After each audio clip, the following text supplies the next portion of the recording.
Kayao and Rachel first met when they were teenagers, and they have gone through many stages of life together, including being married for 15 years and raising 3 children together. One of the traits that has bonded their marriage is time spent together through shared activities. So one thing that we learned recently, actually is in the last 10 years I think, was this concept of spending time together. And so this concept was really alien to us initially. Every day I see the same person. What do you mean by spending time together, right? It didn't make sense to me at that time. And so we learned that we have to put in intentional time together. It has to be conversations, could be things that we do to enhance or to help one another be better. We do activities like running, right? So that for the half an hour as you run, and to make sure that you don't focus on your tiredness, you talk to each other a lot, right? We take that time to kind of carve it out to spend time with one another, to just catch up with things over the day, things that irritate us, things that make us laugh, different sort of things, so that it can be a conversation piece. Yeah. Prioritizing relationships are really important. And the top relationship for me, the priority that we need to have is your relationship with your spouse, right? Your husband and wife relationship. And when that's a strong relationship, then the children also can feed off and are stable in that relationship. So it gives them a strong foundation. No? So when the children were younger, we do try to go out and spend time together. So we will adjust our timing. After we park them into their activities, say swimming, then we will take that 1 hour or 45 minutes just to go get a cup of coffee or have a meal together, a quick one. So we adjust along the way, but we try to always find pockets of time where we can spend time together, just the two of us. Actually, we are very different people. He's a very homely kind of person, but I'm big on going out. So to find a shared interest, we have to talk about it. Like I have to make compromise. Like, okay, if you want to go cycling, and I'm very scared of cycling actually, he has to compromise, and he said, okay, we'll go to places where it's safe.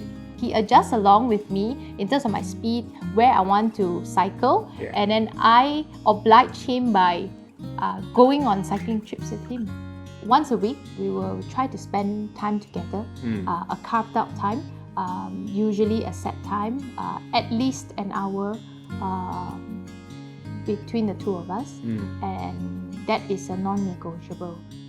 Having heard from Kayao and Rachel about the importance of shared activities within marriage, we spoke to Lee Wee Min, the founder of Focus on the Family Malaysia, for his perspective on this marriage trait. Married for love, married for life. What a great tagline for any marriage relationship. I've been married for 35 years, and I realized that marriage is more than a covenant relationship. It is a companionship. It is a friendship that I have enjoyed over the last 35 years. In the words of sports, they say that marriage is a marathon. It is not a sprint, it's not a dash. It is something that's going to last a fairly long time.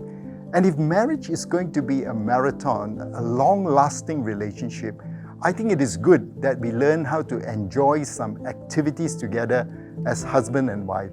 If I may share with you 4 tips on how we can enjoy shared activities, and I'm going to use the acronym GIVE, which is GIFT. Because at the same time, I feel that marriage is not just a give and take relationship. Marriage is a giving relationship as well. So GIVE, the first letter G is guard.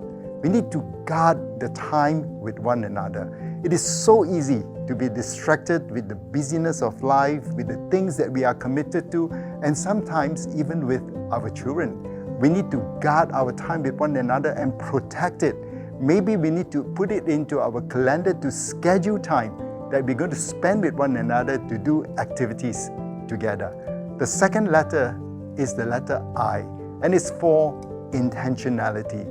In marriage relationship, if we want to share activities together, we need to be intentional. We need to put it down into our calendar and say that this is the time that we're going to spend together on a Saturday morning. We're going to take a walk in the park. We need to have breakfast together. We just need to do window shopping or mall crawling, they said. But it's just doing things together.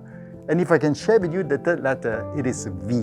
We need to value one another. We need to learn to appreciate, need to affirm, need to realize that the other person is very important in coming up with an activity, and they have spent some time to come up with a shared activity. And when that activity is being done, a simple celebration like having a coconut juice together, or having teh tarik together, or just having a time sitting down and enjoying and talking about the activities that we have done with one another.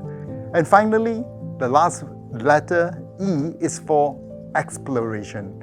I think when it comes to having activities done as husband and wife, we need to continuously explore things that we can do together that we enjoy doing with one another. It is said that exploration leads to creativity, because when we begin to explore what are the things that we can do together, we find that we can be actually quite creative people. And then we begin to realize that we will be enjoying our shared activities together. And finally, marriage is a relationship that should not only just survive, but marriage should thrive on some enjoyable shared activities together. Since it's important to try new activities, we thought we asked K.Yao and Rachel's kids to recommend an activity they have never tried before. Would it be something challenging or exciting? When I knew that, I was kind of relieved, because I was very worried that my kids were going to choose something extreme, and I'm not the adventurous kind. I was quite worried, like, I didn't think any of the pots would come out. So, oh, pottery, oh no. Yeah, I remember. Now, one thing that stood out for me was that although the pottery is supposedly a one-person job, right? But today showed that it's possible as a team. Oh, not center di. Water. Oh no! Okay, so you see we've done two. This was guided by the right teacher. This is guided by the wrong teacher. I was guiding this, right? While Rachel was guiding this. So half the effort is actually on the guide, right? In teaching you how to push and where to push. And the hand then just has to follow, right? Yeah. So actually you can see the wrong guide gives you the more interesting result. I think it's the pressure and the nails lah. The last part I accidentally pulled it too tight. I was rather disappointed at the second attempt when we failed. I was so sure that it was going to come out perfect, right? But I think it is because of my overconfidence, and I was trying to do it all by myself, pressing the pedal, and I was like just trying to do it fast, right?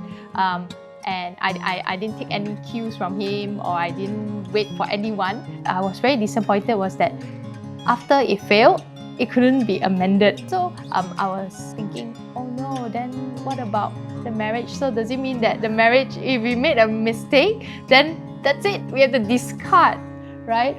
So he was talking to me and he said, no, actually discard can mean a lot of things. Discard doesn't mean the whole thing is gone, right? There's always that chance, that second chance to do it again. So it is just at which point that you redo. Then I realized, oh yes, there's always that hope lah. You know, in marriage, it doesn't mean that you can't restart lah. You can always go back to basics, go back to the foundation that, you know, you are a team together lah. Seeing things happen in the new activity, new setting, right? It's always a good experience to go through together as a couple. Doing a shared activity together is non-threatening, it's non-competition, right? You get disappointed, you are happy about the results, on and off, different journeys, but you learn temperaments of each other, you learn the behavior, you learn how your spouse respond to different things, right? If you can have fun with one another, then you can also go through bad times with one another. My advice to young couples would be to definitely find a shared activity together. And if you're not spending it with your spouse or your so-called your best friend, right? You will end up growing apart because you will end up spending it with other people, right? And then you don't build the relationship, the friendship, the understanding between the both of you. It's realizing that you are a team now. The two of us are actually one team, right? Learn to play together, learn to live together, right? Then only you got the synergy of a team. If not, it's two individuals. I think guarding that time is really important, and finding these shared activities, right, that you can do together, right, is really important.